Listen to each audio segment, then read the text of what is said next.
ഒരു അഭിമുഖത്തിൽ അമ്മ പറയുന്നുണ്ടായിരുന്നു, നെഞ്ചിൽ എപ്പോഴും ടെൻഷനായിരുന്നു. ഈ KSUവിൻ്റെ പ്രവർത്തകനായിരിക്കുന്ന സമയത്ത് അടി കൊണ്ടിട്ടൊക്കെ വീട്ടിൽ വരുമ്പോൾ സങ്കടമായിരുന്നു. അച്ഛൻ മരിച്ചിട്ട് 20 വർഷം. അപ്പം ആ സമയത്ത് മകൻ എന്നുള്ള രീതിയിൽ ആ ഒരു പ്രതീക്ഷയുള്ള ഒരാളാണ്. ആ സമയത്ത് ഈ രാഷ്ട്രീയ പ്രവർത്തനത്തിലേക്ക് പോകുമ്പോൾ ഭയങ്കര ടെൻഷനായിരുന്നു എന്നൊക്കെ പറഞ്ഞിരുന്നു. ഞാൻ KSU ആകുന്നതിൻ്റെ ഞാൻ SFA ആകുമെന്നുള്ള വലിയ ഭയം എൻ്റെ അച്ഛനുണ്ടായിരുന്നു. ഞാൻ പോളിടെക്നിക്കിലാണ് ആദ്യം ചെയ്യുന്നത്. അപ്പോൾ പോളിടെക്നിക്കിൽ അഡ്മിഷൻ എടുക്കാൻ വേണ്ടി കളമശ്ശേരി പോളിയിൽ ഇൻ്റർവ്യൂ കഴിഞ്ഞ് ഇറങ്ങി വരുമ്പോൾ അവിടുത്തെ SFA പ്രവർത്തകർ വന്ന് മെമ്പർഷിപ്പ് കാർഡ് എല്ലാവർക്കും നിർബന്ധിതമായി കൊടുക്കുന്ന ഒരു അംഗത്വ കാർഡ് ഉണ്ടല്ലോ. അപ്പോൾ 2 രൂപയുടെ മെമ്പർഷിപ്പ് ഇങ്ങനെ നിർബന്ധമായിട്ട് എല്ലാവർക്കും എഴുതി കൊടുക്കുന്നുണ്ട്. അപ്പോൾ കുറേയേറെ പേരൊക്കെ അതെടുത്ത് അതിൻ്റെ ഭാഗമായിട്ട് പോകും. അപ്പോൾ എൻ്റെ അടുത്തും വരുന്ന സമയത്ത് പിന്നെ അച്ഛനോട് ചോദിക്കുന്നുണ്ട്, എങ്ങനെ വേഷം കാണുമ്പോൾ ഏകദേശം ഒരു കതറിനോട് ചായവുള്ള വേഷം കാണുമ്പോൾ ഒക്കെ ചോദിക്കുന്നുണ്ട്. അപ്പോൾ അവൻ എടുക്കുമെങ്കിൽ എടുത്തോട്ടെ എന്ന് പറയുന്നുണ്ട്. അപ്പോൾ ഞാൻ പ്രത്യേകിച്ച് മടിയൊന്നും കാണിച്ചില്ല, ഞാനത് എടുത്തു. കാരണം ഞാനതിനെ ഇങ്ങനെ നടന്നു പോകുമ്പോൾ കാണുന്നുണ്ട് എല്ലാവരും എടുക്കുന്നുണ്ട്, ഞാനും എടുക്കുന്നുണ്ട്. പക്ഷേ അപ്പോൾ പുള്ളിക്കൊരു ആശങ്ക ഉണ്ടായിരുന്നു, ഇതിൽ തുടരുമോ അല്ലെങ്കിൽ ഇതിൻ്റെ ഭാഗമായി പോകുമെന്നുള്ള തോന്നലൊക്കെ ഉണ്ടായിരുന്നു. കുറച്ച് കഴിഞ്ഞിട്ടാണ് അറിയുന്നത്, അല്ല ഞാൻ KSU ആണ് എന്ന് തിരിച്ചറിയുന്നത്. കളമശ്ശേരി പോളിടെക്നിക്കിലാണ് ഇൻ്റർവ്യൂ, പെരുമ്പാവൂർ പോളിടെക്നിക്കിലാണ് ജോയിൻ ചെയ്യുന്നത്. ജോയിൻ ചെയ്ത ആദ്യ ദിവസം മുതൽ തന്നെ നമ്മൾ KSU ആണെന്ന് ഉറപ്പിച്ചിട്ടാണ് കോളേജിലേക്ക് പോകുന്നത്. അപ്പോൾ ആദ്യ ഘട്ടത്തിലൊന്നും വീട്ടിലറിയില്ല. പിന്നെ കുറേ കഴിയുമ്പോൾ അറിയുമ്പോൾ വലിയ താല്പര്യത്തോടു കൂടിയാണ്. അപ്പോൾ അന്ന് പത്രത്തിൽ സ്ട്രൈക്കിൻ്റെ വാർത്ത വരുമല്ലോ, സമരാഹ്വാനത്തെ.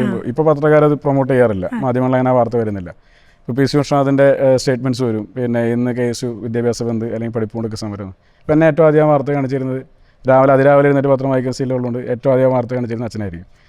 കോളേജിൽ പോകാൻ വൈകുന്ന ദിവസങ്ങൾ, സമരമുള്ള ദിവസങ്ങളിൽ ഏറ്റവും നേരത്തെ പോകണമെന്നുള്ളൊരു പറയാതുള്ളൊരു ഉപദേശം പോലെ. അപ്പോൾ നമ്മളിതിൻ്റെ ഭാഗമാകണമെന്ന് അവർക്കൊന്നും എതിർപ്പൊന്നും ഉണ്ടായിരുന്നില്ല. പക്ഷേ ഞാൻ ഇത്രത്തോളം സീരിയസ് ആയിട്ടിലേക്ക് ഇറങ്ങുന്നതൊന്നും അമ്മയൊന്നും ജീവിതത്തിൽ പ്രതീക്ഷിക്കുന്നില്ല. ഇപ്പോൾ അതിൻ്റെയൊക്കെ ഒരു നേതൃരംഗത്തേക്ക് നിൽക്കാനൊരു അവസരം കിട്ടുമ്പോൾ ഒരു സമാധാനമാവില്ല. അത് രാഷ്ട്രീയ രംഗത്ത് നിൽക്കുന്ന ആരുടെയും കുടുംബത്തിൽ അത്രത്തോളം സമാധാനം ഉണ്ടാകണമെന്നില്ല. പുറമേ നിന്ന് കാണുന്ന ആളുകൾ വിമർശിക്കുന്നതിനപ്പുറത്തേക്ക് ഏത് രാഷ്ട്രീയ പ്രസ്ഥാനത്തിൻ്റെ ആയാലും വിദ്യാർത്ഥി യുവജന പ്രസ്ഥാനത്തിൻ്റെ ആയാലൊക്കെ നേതൃരംഗത്ത് പ്രവർത്തിക്കുന്ന ആളുകളുടെ കുടുംബാംഗങ്ങളിൽ അത്ര ഹാപ്പി ആയിരിക്കണം എന്നില്ല. എന്നാൽ കൂടി ഇപ്പം ഞാൻ കോഴിക്കോടാണ് പോകുന്നതെങ്കിൽ ഞാൻ തിരുവനന്തപുരത്തേക്ക് എന്ന് പറഞ്ഞിട്ടാണ് പോവുക. കാരണം കോഴിക്കോട് ഒരു സംഘർഷം ഉണ്ടായാലും ആ വാർത്ത വീട്ടിലറിയണ്ട. ഇനി എന്തെങ്കിലും KSU സമരം അല്ല, അതൊക്കെ നമ്മൾ കട്ടയിക്കുമല്ലോ. KSU സമരങ്ങളൊക്കെ പോകുന്ന ദിവസങ്ങളൊക്കെ ഇപ്പോൾ ഞാൻ എന്തെങ്കിലുമൊക്കെ പ്രശ്നം ഉണ്ടാകുന്ന ദിവസമൊക്കെ ഞാൻ വീട്ടിൽ അനിയനെ വിളിച്ച് പറയും, ഇങ്ങനെ കുഴപ്പമുണ്ട്, അപ്പോൾ TV ഒന്ന് പതുക്കെ ഇത് വെച്ചേക്കാൻ വേണ്ടി പറയും. അപ്പോൾ പരമാവധിയൊക്കെ അവരറിയാതെ പോകും.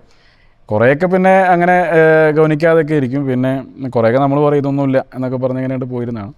എന്നാലും സീരിയസ് ആയിട്ട് 1-2 സന്ദർഭങ്ങളൊക്കെ വല്ലാതെ അവരൊക്കെ ഭയപ്പെട്ടു പോയ സംഭവങ്ങളൊക്കെ ഉണ്ടായിട്ടുണ്ട്. പിന്നെ അതിന് പാട്ടായിട്ട് പോകും. ഇപ്പോൾ അമ്മ ഹാപ്പിയാണോ?